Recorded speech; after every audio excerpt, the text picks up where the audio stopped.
한번 우리 청년들, 교회마다 청년들이 다 떠내려간다고 난리예요.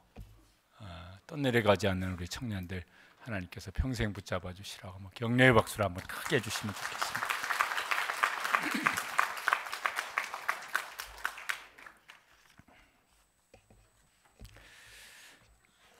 사랑하는 사람, 진짜로 진심으로 사랑하는 사람이 생기면은 변화가 이제 눈에 띄게 확 나타납니다. 관심이 나에게서 그 사랑하는 대상으로 옮겨집니다. 그리고 뭘 자꾸 주려고 그래요. 할 수 있으면 더 좋은 것을 주려고 합니다. 그러면서 이제 기뻐하고 주면서 이제 또 행복해하고 그렇게 합니다. 그런데 이제 문제는 좀 그 유효 기간이 오래 못 간다는 게 이제 문제인 것 같아요.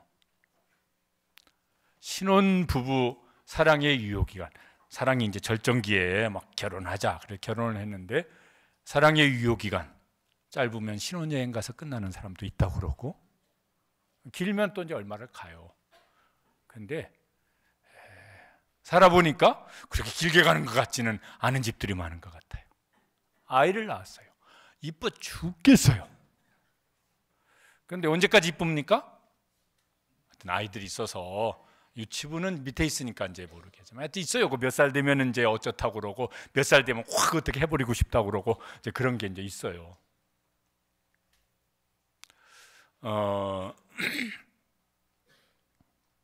손주 보신 분들 너무너무 사랑스럽고 이뻐요. 근데 이런 말들을 많이 합니다. 오면은 좋고 그 다음에는 가면 더 좋고 유효기간이 있어요. 유효기간이. 사람의 사랑은 유효기간이 이제 있는 것 같아요. 하나님은 참 행복하실 것 같다는 생각이 들었습니다. 왜냐하면 사람도 누군가를 내가 정말 진심으로 사랑하면은 그에게 관심을 갖고 그에게 뭔가 좋은 것을 주면서 내가 행복해지는데 하나님은 사랑이신 분이신데 그래서 좋은 것을 주시는 분이신데 하나님의 사랑의 유효기간은 얼만큼 될까요? 무한대죠. 그러니까 하나님은 무한대로 행복하실 것 같아요. 바라기는 이제 우리가 하나님의 사랑을 받고 누리면서 우리의 사랑의 유효기간이 점점 더 이렇게 좀 늘어나서 그래서 이제 그 사랑 때문에 받는 사람도 좋지만은 주면서 행복해질 수 있는 이런 복을 누리는 우리 성도들 되시기를 주님의 이름으로 축복합니다. 오늘 읽은 말씀 중 요한복음 3장 16절은 유치부 때부터 암송한 말씀입니다. 우리가 율동하면서 이거 다 암송했어요. 암송해 보시죠. 시작. 하나님이 세상을 이처럼 사랑하사 독생자를 주셨으니 이는 그를 믿는 자마다 멸망하지 않고 영생을 얻게 하려 하심이라. 성경이 제일 유명한 말씀이겠고 또 성경 전체 내용의 핵심이 되는 이제 말씀입니다. 하나님께서 세상 사람들을 바라보시면서 하나님 마음속에 무엇이 이렇게 가득해지시냐면은 하나님이 세상을 이처럼 사랑하사. 사람은 사랑스러운 구석이 있어야 그게 사랑하는 마음이 생깁니다. 하나님께서 사람들을 보시면은 사람들이 어떠실까? 로마서 3장에 보면은 의인은 없나니 하나도 없다. 하나님 보시기에 의인은 한 명도 없어요. 눈 씻고 찾아봐도. 3장 저 20절로 가면은 모든 사람이 죄를 범하였음에 하나님의 영광에 이르지 못하더니. 그럼 사람은 그런 사람 보면은 뭐가 사랑스럽겠어요. 밉지 꼴보기 싫지. 근데 하나님은 그래도 하나님이 세상을 이처럼 사랑하사. 세상 그러면은 이게 이제 좀 이렇게 뭔가 마음에 안 와닿을 수 있는데 그 중에 하나님께서 한 사람을 이렇게 콕 찍어서 지목하여서 사랑하신다면은 누구겠습니까? 옆에 사람도 좋지만은 나를 사랑하신다. 우리가 우리 자신을 알잖아요. 이게 나한테 문제가 있어요. 대표 기도자가 청년인데 기도를 했어요. 막 청년 순수? 아니야, 자기 죄 많다고. 초등부 시켜도 막 대표기도 우리 할 때 있잖아요. 그러면 초등부 애들도 죄를 회개한다고 그러네. 뭐가 할 게 있을까만은 있어요. 내가 나를 아는데 내 약점도 알고 내 문제점도 알고 뭐 내가 뭐 이렇게 막 이것저것 다른 사람하고 비교해 보면은 뭘 턱없이 부족한 것도 있고, 그래서 사람들은 그거 드러나면은 누가 좋아하겠어요? 안 좋아하죠. 싫어하죠. 그래서요, 어떤 건 숨겨야 돼요. 그죠? 숨겨야 돼. 하여튼 최대한 숨기는 데까지 숨겨야 돼. 아닌 척 해야 돼. 뭘 막 자기를 포장해야 돼. 여자분들은 뭐예요? 화장을 해야 돼요. 민낯으로 오면 곤란해. 누구세요? 막 이러면 큰일 나요. 그러니까 막 이렇게 해야 돼요. 남자들은 얼굴에 화장은 별로 안 하지만은 막 이렇게 중고등부 때 되면은 오늘 또 1부 예배 때인가 2부 예배 때인가 머리로 자기 패션을 완성을 했어요. 눈이 안 보여. 누군가 했더니 걔야. 그래서 누구 아니냐 그랬더니 맞아요. 멋지게 보이려고 눈을 다 가려버렸어. 뭘 나이 들면은 막 멋진 시계를 차면서 괜히 시계 볼 일도 없는데 한번 보든지 뭘 하면서 어떤 자기를 이제 포장을 하는 거예요. 왜? 내 모습 그대로 드러나면은 사람들이 안 좋아할 것 같아요. 나를 싫어할 것 같아요. 외면할 것 같아요. 무시할 것 같아요. 그러니 그렇게 하는 것도 참 피곤합니다. 근데 하나님 앞에서는 화장할 필요가 없어요. 왜요? 하나님은 화장을 해도 다 아시니까 화장할 필요도 없지만은 화장을 안 해도 하나님께서는 그냥 사랑하시니까. 우리가 부르는 이제 많이 이렇게 서로 뭐 축복하면서 찬양합시다 이럴 때 저 찬양을 많이 불러요. 사랑해 주님이 날 사랑하시네.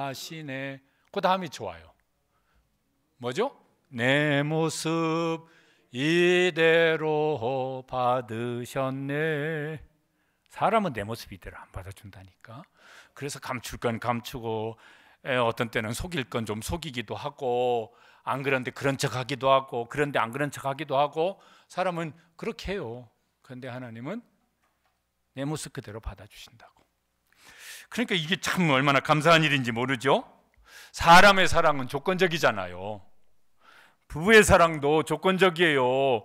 그 조건이 변하면은 막 그냥 막 인간아 막 이렇게 나와요.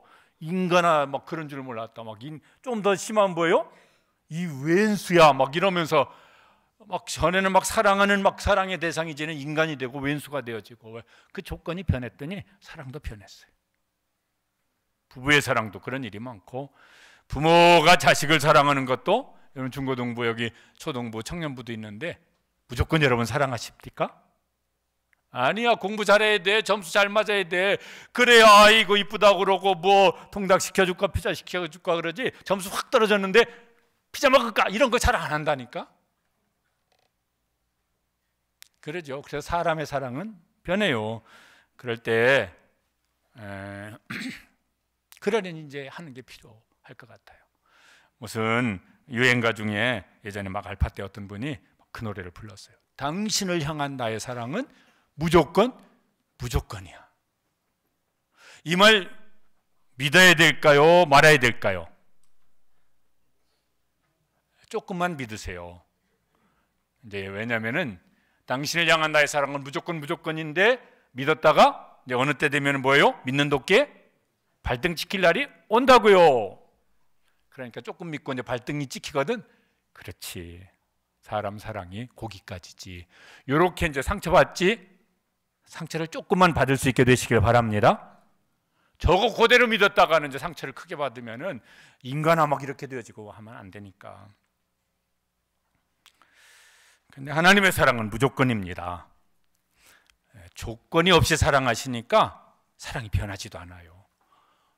조건을 처음부터 하나님 안 보셨어요. 그러니까 조건은 변하는데 그게 변할 게 없어요. 그러니까 하나님 사랑도 안 변하시는 거예요. 그러니까 하나님의 사랑은 유효기간이 계속 끝까지 계속되어져요. 예레미야 31장 3절에 보면은 그래서 저렇게 말씀합니다. 다 같이 읽어보시죠. 내가 영원한 사랑으로 너를 사랑하기에. 저런 거 읽을 때는요, 영원한 사랑으로 이렇게 읽으면 안 돼요. 어떻게 해요? 영원한 사랑으로. 하나님은 그렇게 사랑하신다고. 그리고 그 사랑을 누가 끊을 수도 없다고. 천하에 누구도 못 끊는다고. 로마서 8장 36절에 저렇게 이제 강조인데 저렇게 이제 의문형으로 강조를 합니다. 읽어보시죠. 누가 우리를 그리스도의 사랑에서 끊으리요? 저게 그럴지 안 그럴지 모른다는 저런 의미입니까? 아니고 누구도 우리를 그리스도의 사랑에서 끊을 수 없다. 그건 절대 불가능하다. 저 하나님의 말씀은 믿어도 될까요? 믿었다가 발등 지킬까요? 네, 믿어도 됩니다. 하나님은 거짓말 안 하시니까. 하나님의 약속하신 말씀은 영원토록 진리니까. 유치부 때부터 이제 이렇게 많이 부르는 찬송이 있어요. 예수 사랑하시. 혼자 부르면 은혜가 안 되니까 다 같이 불러보겠습니다. 왜냐하면 하다가 또 틀리면 또 여러분 웃잖아요. 다 같이 틀리면 다 같이 부르면 누가 틀렸는지 몰라요. 시작. 예수 사랑하심을 성경에서 배웠네. 우리들은 약하나 예수 권세만 도다. 날 사랑하심, 날 사랑하심, 날 사랑하심. 날 사랑하심만 한 번 더. 날 사랑하심, 날 사랑하심, 날 사랑하심. 성경에 쓰였네. 사랑하면은 그 사람 그대로를 받아줘요. 왜 그럴까 그러면 사랑하면 눈이 먼다고 그러잖아요. 단점에 대해서는 눈이 멀어져요. 그리고 뭐가 이제 눈에 잘 띕니까? 그의 좋은 점, 장점이 눈에 잘 띄어요. 남들은 사랑하지 않는 사람은 그거 못 봐요. 그래서 뭘 그런 놈하고 사귀느냐 이러는데 사랑에 빠진 사람은 그게 잘 보여요. 단점은 안 보이고. 하나님은 사랑이시라서요. 우리의 연약한 점에서는 우리가 회개하면 기억도 안 하신다고 그러셨고, 그 대신 하나님께 사랑의 눈으로 보시니까 이쁜 구석만 잘 보이고. 왜 이제 그렇게까지 하실까? 그러면은 하나님은 사랑이시라고. 요한일서에 보면은 하나님은 사랑이시라. 그분은 본성이 사랑이세요. 변치 않는 사랑의 하나님이세요. 그러니까 그렇게 보시고 그 사랑으로 보시니까 다 이쁘기만 하네. 그러고 그 사랑으로 보시니까 뭐예요? 사랑으로 보면 사랑하는 만큼 귀하게 보이잖아요. 다른 사람은 뭐라고 하든지 간에 내가 사랑하는 사람은 내 사랑만큼 그 사람이 귀하게 보여진다고요. 그러니까 하나님은 사랑이시니까, 그래서 한 영혼이 천하보다 귀하다 이런 게 그냥 이게 뭐 어떤 문학적인 표현 방식이 아니라 그게 하나님의 진심인 것이죠. 이 하나님의 사랑을 믿고 사시기를 바랍니다. 다른 사람들은 뭐 이렇게 저렇게 할 수 있죠. 사람의 사랑은 늘 변하니까. 그러면서 그건 그럴 수 있다. 그것도 이제 쉽지는 않지만 그럴 수 있다. 그리고 이제 변하지 않는 평생, 아니 영원토록 하나님의 사랑은 변하지 않으니까 그 사랑을 내가 받고 있다. 이걸 믿고 또 믿으면서 느끼고 경험하고 그러면서 거기서 삶의 힘을 얻고, 그래서 거기서 행복할 수 있는 우리 모든 성도들 되시기를 주님의 이름으로 축복합니다. 잘 안 느껴질 수도 있어요. 에베소서 1장에 보면은 바울 사도가 에베소 교회 성도들에게 여러분 이런 거 기도하세요. 그런지 기도를 부탁하는 일에 이런 게 있습니다. 지혜와 계시의 영을 너에게 하나님께서 주셔서 하나님의 사랑의 높이와 깊이와 길이와 넓이가 어떠함을 알기를 원하노라. 야, 하나님의 사랑이 얼마나 높고 깊고 넓고 긴지 이거 어마어마한데 그걸 우리가 잘 모르니까 성령님께서 지혜와 계시의 영으로 너에게 부어주셔서 그걸 알아서 와, 내가 이런 사랑을 받고 있는 사람이구나. 그러면서 현실이 어떠하든지 기뻐할 수 있고 감사할 수 있고, 야, 나는 복받은 사람이다, 이렇게 살아갈 수 있는 우리 교회 에베소 교회 성도들도 그렇게 기도했지만 우리 교회 시화동산교회 성도들도 여기 우리 주일학교 자녀들도 꼭 그렇게 될 수 있게 되시길 축복합니다.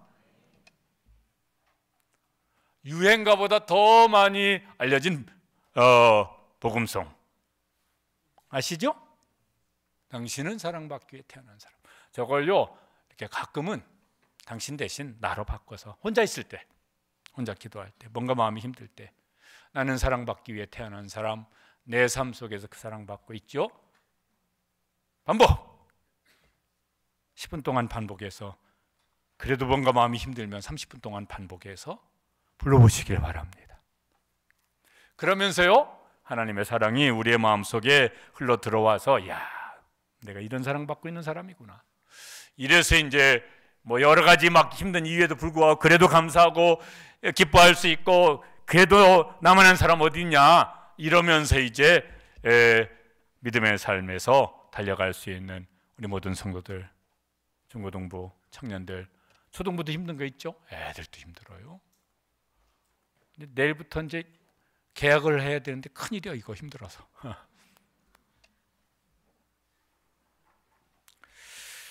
하나님은 이제 사랑하시는데 마음으로만 사랑하지를 않으시고 말로 사랑하시고, 그래서 성경에 하나님의 사랑을 많이 말씀하셨어요. 사랑이라고도 하고, 혹은 뭐 인애라고도 하고, 혹은 긍휼이라고도 하고, 혹은 자비라고도 하고, 혹은 불쌍히 여기심이란 말도 하고, 여러 가지 말로 해서 하나님의 사랑을 정말 수없이 말씀을 하고 있습니다.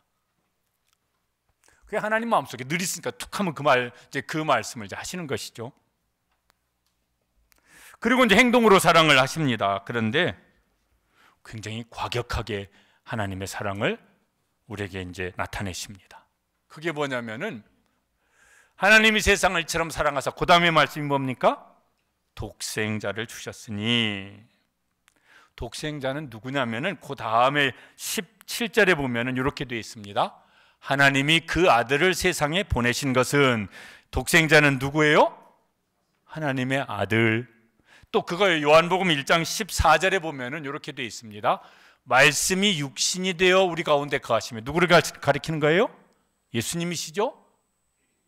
아버지의 독생자의 영광이요. 독생자는 예수님을 부르는 특별한 이렇게 칭호입니다. 독생자를 주셨어요. 왜요? 이처럼 사랑하사, 이 정도로, 이 수준으로 사랑하셨다는 거예요. 그래서 하나님의 사랑의 표시로 독생자 예수님을 보내주신 거예요. 하나님의 사랑의 선물로 독생자 예수님을 보내주신 거예요. 지난 주간인가 언젠가요, 텔레비를 봤는데 거기 무슨 이혼 전문 변호사가 나와서 뭔 얘기를 이렇게 하는 얘기가 있더라고요. 근데 저는 그게 들어도 설마 믿겨지지 않는데, 요새 이분은 이제 뭐 이혼 상담을 많이 하는 변호사라서 이제 이렇게 결혼의 모습들을 이제 많이 이렇게 이야기를 하는데, 요새 젊은 사람들은 이런 경우가 많대요. 사랑해서 결혼을 했어. 그런데 둘이 이제 같이 직장을 다니니까 내 수입은 내 거고 네 수입은 네 거고, 이건 서로 터치하면 안 되는 거예요. 그리고 이제 그 중에서 이제 그럼 우리 한 달 생활비는 이를테면 이제 얼마다, 그러면은 둘이 공평하게 생활비를 내서 그거 가지고는 이제 공동 생활하고, 근데 네 무슨 옷을 산다면 그건 네 통장에 있는 돈으로 쓰고, 네 구두를 산다면 그건 네 통장에 있는 구두로 돈으로 사고, 친정에 갈 때는 네 통장에 있는 돈으로 용돈을 빼서 가든지 고기를 사가든지 하고, 시댁에 갈 때는 네 통장에 있는 걸. 이거 넘어가면은 안 된대요. 그러면 싸움이 일어난대요. 야, 사랑해서 결혼을 했는데 사랑은 사랑이고 돈은 돈이고 뭐 이렇게 되는 건가? 그런데 저는 여러분 여기 좀 이렇게 나름대로 좀 연세가 있으신 분들 잘 납득이 되는 겁니까? 세상 사랑은 변하는 것 같아요. 젊은 세대는 그런 게 많대요. 그래도 고개가 갸우뚱해지긴 하지만은 사랑은 세상 사랑은 변해가요. 사람의 사랑은 변해가요. 하나님의 사랑은 안 변합니다. 하나님의 사랑은 영원토록 변하질 않아요. 그래서 사람의 사랑도 받는 거 좋지요. 그런데 하나님의 사랑이 이게 기본이에요. 이 기본값이 커지도록. 그래서 사람의 사랑은 받으면 더 좋고 안 받으면 그래도 괜찮아. 왜? 나는 하나님의 사랑을 이만큼이나 받고 있으니까. 그러면은 우리의 삶이 훨씬 풍성해질 것 같아요. 예수님이 내가 온 것은 양으로 생명을 얻게 하고 그 다음에 뭐죠? 더 풍성히 얻게 하라는 것이라. 그래서 그 하나님의 사랑 안에서 더 풍성한 생명을 누릴 수 있는 성도들 되시길 축복합니다. 왜 이제 독생자를 주셨나? 그 독생자를 주셨다고 하는 게 그게 뭔가? 요한 사도가 기록한 또 다른 요한 서신, 요한 1서에 보면은 4장 9절에 저렇게 되어 있습니다. 하나님의 사랑이 우리에게 이렇게 나타난 바 되었으니 하나님이 자기의 독생자를 세상에 보내시면 그로 말미암아 우리를 뭐하러? 살리려 하십니다. 어떻게 살리시나? 그러면 그 다음 절 10절에 보면 이렇게 되어 있습니다. 같이 읽어보시죠.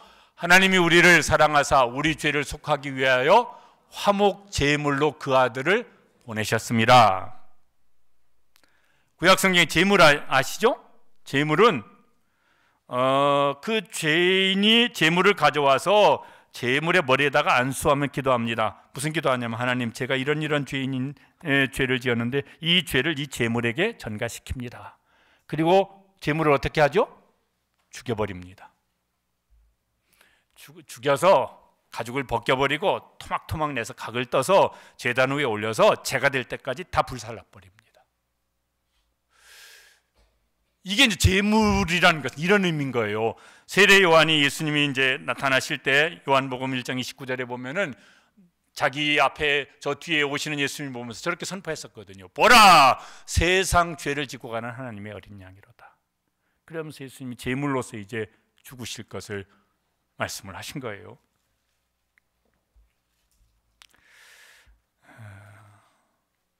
우리가 이제 예수님의 십자가의 죽으심을 대속의 죽으심 이렇게 말을 합니다.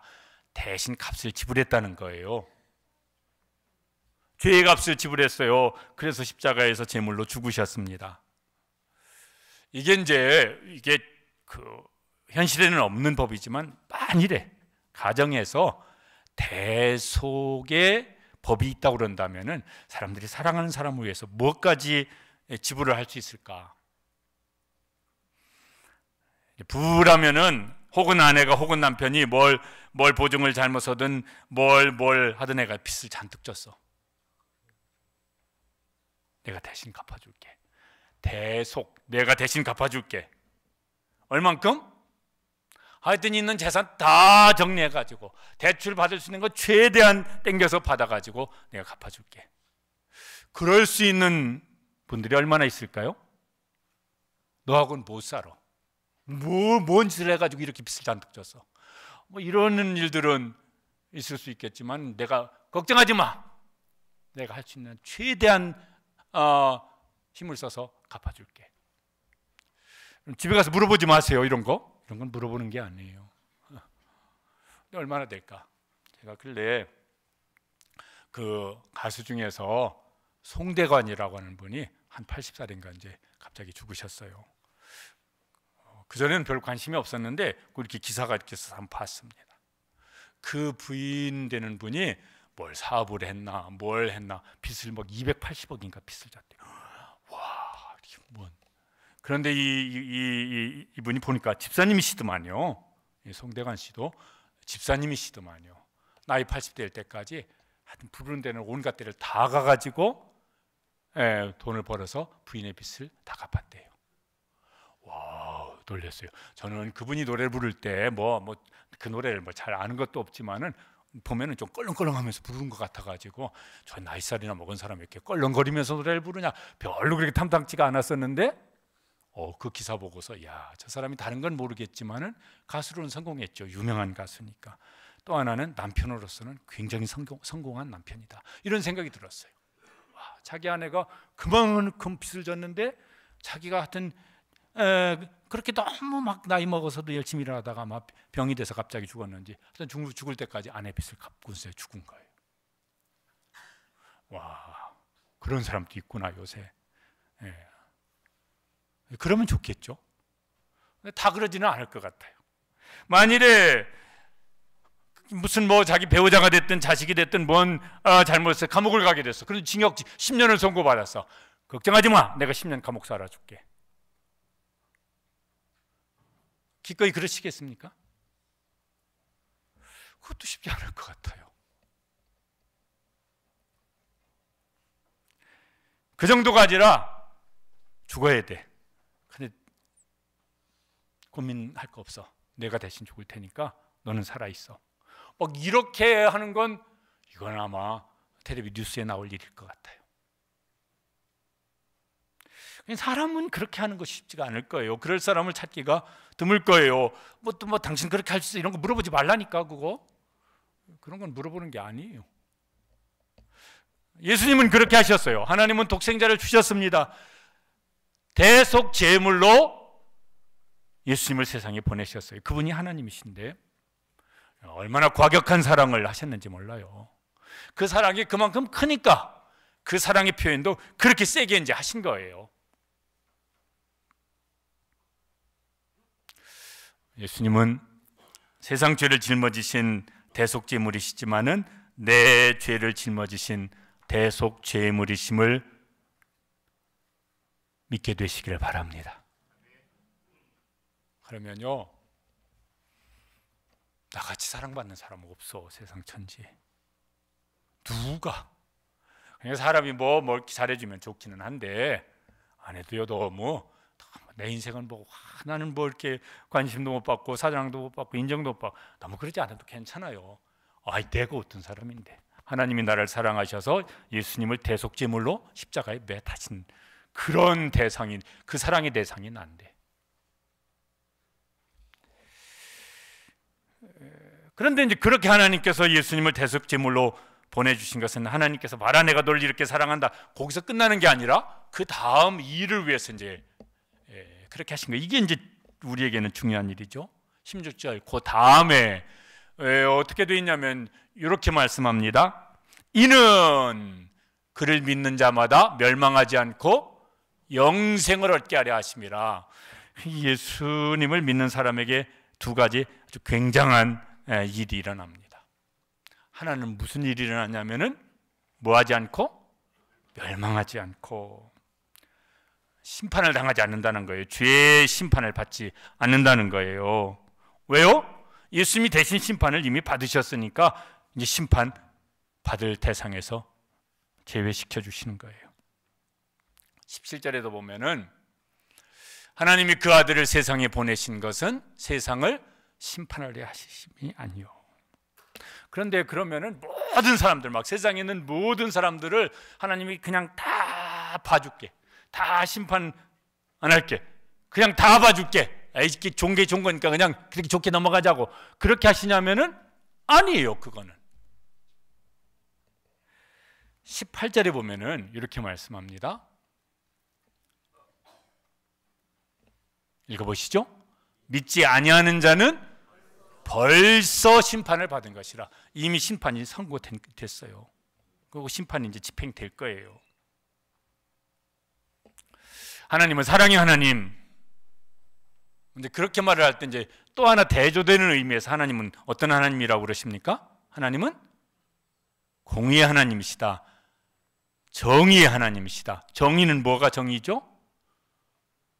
법에 따라서 법을 어긴 죄에 대해서는 죄에 상응하는 벌을 내리는 것이 정의예요.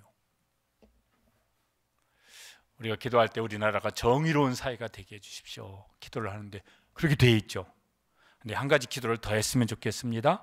정의로운 사회, 그 위에 사랑이 넘치는 사회가 되게 해주시옵소서. 그렇게 기도하시기를 바랍니다. 가정에서 부부끼리 날마다 정의를 실현해. 내 칼을 받아라 막 이러면서, 그러면요 부부끼리 날마다 정의를 실현하면은 날마다 남편도 칼을 뽑고 아내도 칼을 뽑고 부모도 칼을 뽑고 자식도 칼을 뽑고, 우리 교회가 정의로운 교회가 돼서 목사가 설교 시간마다 정의의 칼을 뽑아가지고 이 죄인들아 그래서 막 목을 댕강댕강 치는 설교를 막 매주 합니다. 여러분 교회를 어떻게 해야 되겠습니까? 서산교회로 가야지. 정의가 실현돼야 돼요. 그런데 정의가 실현되기를 위해서 기도하고 정의를 실현하기를 힘쓰고, 그런데 정의를 실현하지 못했을 때는 사랑이 필요합니다. 이게 없으면은 삭막해서 살 수가 없을 거예요. 하나님은 정의의 하나님이세요. 그래서 정의를 실현하세요. 죄에 대해서 심판하세요. 어떻게 심판하시느냐? 굉장히 무섭게 심판을 하세요. 로마서 6장 23절 말씀. 죄의 삭은 뭐요? 사망이요. 죄인에게, 하나님 보시기엔 모든 사람이 죄를 범하여서 그 모든 사람에게 죄의 심판을 하는데 모든 사람이 그래서 죽어요. 미안한 얘기지만은 저는 초등부 아이들 장례식도 치렀어요. 중학생 장례식도 치렀어요. 청년 장례식도 여러 명 치렀어요. 그거 참 초등학생 장례식을 치르는데 지금도 그 장면이 생각이 나요. 뭐라고 말을 설교를 해야 될지 모르겠어요. 이 아이가 주일학교 잘 다니고 그날도 엄마 따라서 새벽기도 갔다 오다가 저기 사거리 내리막길 사거리에서 신호 바뀌니까 건너가는데 그 수원 가는 시외버스가 그냥 통과하려고 가속해서 지나가면서 이 아이를 받아버렸어요. 현장에서 죽었죠. 아이고 얘가 하여튼 교회에서도 아주 남다르게 그러는데 뭐라고 설교를 했는지도 모르겠어요. 중학생 아이 백혈병으로 마지막 이제 임종 예배를 드리러 갔어요. 다시 한번 복음을 전하고 이 아이가 예수님을 영접하게 하고, 그래서 이제 자기 영접하고 다시 구원의 확신을 말하고, 그 다음에 이제 기도를 끝냈는데 이 아이가 손을 잡고 목사님 그런데 저 살고 싶어요. 근데 그 아이 장례식을 치렀다니까요. 청년들은 뭐 여러 명이고. 그러니까요. 뭐 이 중에 뭐 제가 장례식을 치를지 여러분이 제 장례식에 올지 모르겠지만은 금년 1월, 2월은 우리 교회 성도 중에서도 여러분이 소천하셨고, 오늘도 보면은 소천 3분이나 어머님이 소천하셨어요. 누가 피할 수 있어요? 아무도 못 피하잖아요. 죽으면 죽으면 다야. 그건 그 사람 말이고 성경은 그렇게 말씀하고 있지 않잖아요. 한번 죽는 것은 사람에게 정하신 것이요 그 후에는 뭐가 있으리니? 심판이 있으리니. 죽음을 못 피하면 심판도 못 피한다고요. 왜? 저 둘 다 하나님이 정하신 것이라서. 영원한 심판이죠. 영원한 감옥, 지옥의 형벌. 그런데 하나님께서 길을 열어주셨습니다. 한 가지 길밖에 없어요. 그 길을 열어주신 것이 뭡니까? 이는 그를 믿는 자마다 멸망하지 않고 영생을 얻게 하려 하심이라. 예수님을 믿는 사람에게는 하나님께서 심판을 멸망치 않을 길을 열어주신 것만이 아니라 훨씬 더 좋은 것을 준비해 놓으셨는데 영생을 얻게 하려 하는 것이다. 영생을 우리가 어떻게 경험한 것이 아니라서요 어떻게 설명할 길이 없어요. 100세 시대가 돼서 우리 교회 고명희 권사님은 106세까지 사시다가 천국 가셨어요. 이제 막 120세 시대 막 이러더라고. 또 막 요새 와서는요 잘 뭐 어찌 하냐면 인간 수명이 150세까지는 갈 수 있대요. 원하십니까? 저기 70이 넘으신 집사님께서 아니시래요. 80이 넘으신 분들 원하십니까? 그 나이쯤 저도 되면 원할지 모르겠는데 지금 생각하면 겁나요. 그렇게 산다고 하면 그거 어떻게 그 삶을 감당하냐. 영생은 하나님의 생명입니다. 죽으시고 부활하신 예수님의 부활 생명입니다. 신적인 생명입니다. 어떻게 설명할 길이 없어요. 그걸 성경에는 구원이란 말로도 말씀하는데 17절 말씀에 보면은 이렇게 말씀합니다. 같이 읽어보시죠. 하나님이 그 아들을 세상에 보내신 것은 그로 말미암아 세상이 구원을 받게 하려 하심이라. 그런데 세상이 구원받는데 믿는 자는 이렇게 이제 제안을 해두신 거예요. 구원이라고 하는 게 뭘까? 예수님 믿으면 구원받습니다. 그런데 여러분 구원의 의미를 한번 곰곰이 이렇게 한 번씩 생각해 보시기 바랍니다. 구원이란 뭘까 이렇게 생각을 해봤어요. 그런데 이거 쓰면은 이제 무지 많이 쓸 수 있을 것 같은데 구원 그러면 이제 생각할 수 있는 게 뭐냐면 죄 용서를 받는 거예요. 예수님이 우리 죄를 대속하셨으니까. 또 뭐예요? 로마서에 보면은 의롭다움을 받아요. 칭의를 받아요. 또 믿는 사람에게는 하나님의 자녀가 되는 권세를 주세요. 저게 따져보면 저게 100가지가 될지 200가지가 될지 500가지가 될지 몰라요. 하나님의 상속자가 된다고. 하나님께 속한 모든 신령한 복을 우리에게 다 주신다고. 그럼 그게 뭐가 얼마나 될지 모르겠어요. 성령님께서 우리를 성전 삼으셔서 우리를 떠나지 아니하고 평생토록 영원토록 함께 하신대요. 그건 또 얼마나 대단한 일일까. 또 그 다음 넘겨줘 보시면은 예수님을 주님으로 섬긴다고 하는 거야. 내가 내 마음을 쏟아서 섬겨야 될 대상이 있어. 후회 없이 섬길 수 있는 대상이 있어. 저게 인생이 얼마나 가치 있고 소중할까. 물론 주님께서 우리를 인도하시고 보호해 주시는 것도 그 속에 들어가죠. 하나님의 사랑을 받고 우리가 부족하지만 그 사랑을 힘입어서 이렇게 꼴보기 싫은 사람이지만 예수님의 사랑으로 내가 사랑하고 그러다 보니까 내가 사랑하는 기쁨을 누리는 것. 그냥 먹고 사는 일에 급하게 사는 것이 아니라 내게 주신 사명을 위해서 내 인생의 목적을 거기 두고 그걸 위해 살아가는 것. 뭐 이런 것들 따져보면요 엄청 많아요. 이게 다 뭐냐면 구원이라고 하는 것 속에 들어있는 하나님이 주신 선물이에요. 옛날에는 종합 선물 세트 이런 게 있으면 그 속에 막 과자가 여러 가지가 있었는데 그 정도가 아니라 저기 인천 앞에 가면 막 큰 배 그 컨테이너 있어요. 수출용품. 그 하나 열면 막 어떤 건 막 수백 가지가 들어있다고 그래요. 구원이라고 하는 하나님의 이 예수님을 믿는 사람에게 독생자 예수님을 믿는 사람에게 주신 이 구원이라고 하는 이 컨테이너 박스를 한 번씩 열어서 그 속에 하나님께서 주신 이 수많은 것들을 한번 헤아려 보시기를 바랍니다. 힘들 때마다 그거 하나씩 꺼내가지고 야 내가 이걸 받은 사람이라고, 사랑의 선물로 나는 이걸 받은 사람이라고, 그래서 감사할 수 있고 그래서 기뻐할 수 있고 또 그렇게 살다가 영원토록 그걸 누리게 할 것이니까 소망으로 살아갈 수 있는 우리 성도들 되시기를 주님의 이름으로 축복합니다. 믿는 사람에게, 아무한테는 아니고 36절에도 아들을 믿는 자에게. 어떻게 믿을 수 있습니까? 지난주에 거듭남에 대해 설교를 했습니다. 우리가 복음을 들을 때, 성경 말씀을 읽을 때 성령님께서 우리의 영을 살리셔서 전에는 말도 안 되는 소리, 웃기는 소리, 그 맨날 듣던 귀 아픈 소리 그러는데 그게 와 그러네. 그게 믿어져요. 아멘 확신으로. 그래 이건 뭐 누가 뭐라겠는데 이거는요 부정할 수가 없는 마음의 확신이에요. 믿어지는 은혜를 주시면 이제 믿는 거예요. 그 대신 우리 편에서는 인격적으로 아멘. 그리고 예수님을 제 마음속에 영접합니다. 그리고 그렇게 고백하는 이제 우리의 반응은 이제 거기 따라서 나오는 것이죠. 로마서 10장 10절에 보면은 이렇게 말씀합니다. 10장 9절에 한번 읽어보시겠습니다. 내가 만일 내 입으로 예수를 주로 시인하며 또 하나님께서 그를 죽은 자 가운데서 살리신 것을 내 마음에 믿으면 구원을 얻으리라.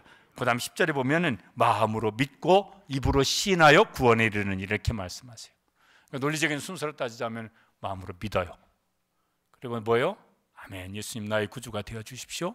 그렇게 내가 인격적으로 예수님을 내 마음속에 모셔드리는 거예요. 그리고 기도할 때마다 주여 예수님 나의 주인이 되어 주셔서 감사합니다. 나의 주가 되어 주십시오 오늘도. 그러면서 우리가 이제 기도하면서 입술로 시인을 하는 것입니다. 사랑하는 성도 여러분, 예수님을 구주로 영접하셨고 입술로 시인하십니까? 이건요, 이런 대박이 없어요. 영원한 대박이에요. 우리에게 구원을 선물로 주셨습니다. 저는 아직도 잘 안 믿어지는데 우리 주일학교 그러면요, 걱정하지 마세요. 하나님께서 여러분에게 믿어지는 은혜를 주시는 때가 반드시 있을 것입니다. 그 은혜를 사모하시고, 설교를 준비하면서 내가 내 인생에서 받은 사람에게서 받은 최고의 선물이 뭐가 있을까, 이런 생각을 해봤습니다. 그러면서 이제 이거다라고 이제 제 마음속에 그치 이거지 뭐, 이거 아닐 수가 없지 하는 것은 부모님께 받은 생명입니다. 말씀드렸지만 저는 9남매의 6번째예요. 아주 지지리도 가난한 집 구석에 9남매 6번째입니다.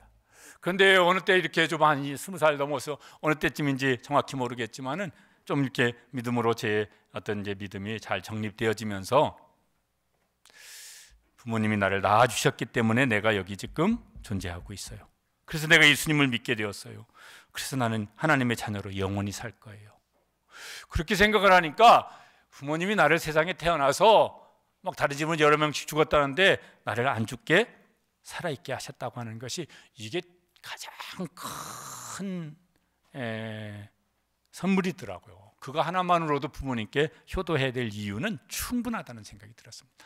기특히 한 생각이죠. 여러분 이걸 생각해 보셔도. 그런 마음을 먹었어요. 그렇게 다 살지는 못했지만은 하나님께서 우리에게 주신 최고의 선물은 뭘까? 그러면은 사랑의 선물로 예수님, 독생자 예수님을 우리를 위한 대속 제물로 주셨습니다. 그리고 그 안에 담아주신 구원이라고 하는 이 선물 속에 담아주신 것은, 한번 여러분요 이렇게 시간이 여유 있으면은 종이 꺼내놓고 한번 써보세요. 1, 100가지까지 써보든지 200가지까지 써보시든지 써보시기 바랍니다. 주셨다고요. 유효기간이 언제까지예요? 영원이에요. 영원. 어떤 사람에게, 예수님을 믿는 사람에게 주신 하나님의 선물입니다. 지금도 누리시고 평생 어떤 삶의 어떤 상황이 되어지더라도 이건 변하지 않는 것이니까 누리시고, 그 다음에는 천국에서 영원히 누릴 수 있는 우리 시화동산의 모든 성도들 되시기를 주님의 이름으로 축복합니다. 기도하시겠습니다.